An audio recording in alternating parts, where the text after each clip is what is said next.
सोलापूर जिल्हा परिषद स्वबळावर लढवण्याचा तसंच अक्कलकोट तालुक्यामध्ये कुणाशीही युती न करण्याचा निर्णय भाजपने घेतलाय। अक्कलकोट तालुक्यामध्ये ट्रॅक रेकॉर्ड पाहिला तर आम्हाला युती करायची गरज नसल्याचं भाजपचे आमदार सचिन कल्याण शेट्टी यांनी म्हटलंय। तसंच या संदर्भात पालकमंत्री जयकुमार गोरे यांचा निर्णय हा अंतिम राहील असंही त्यांनी म्हटलेलं आहे।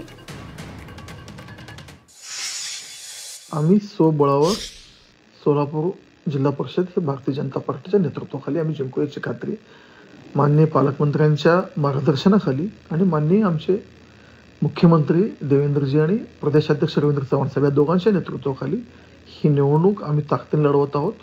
आणि मला निश्चित यात खात्री आहे, आता राजकीय घडामोडी तुम्हालाही बघत असाल, आम्ही ही निवडणूक फक्त कमळ चिन्हावर भाजपच्या स्वबळावर आम्ही ही लढवून आम्ही स्वबळ सत्ता आणू ह्यासाठी प्रयत्नशील आणि निश्चित आम्ही आणू।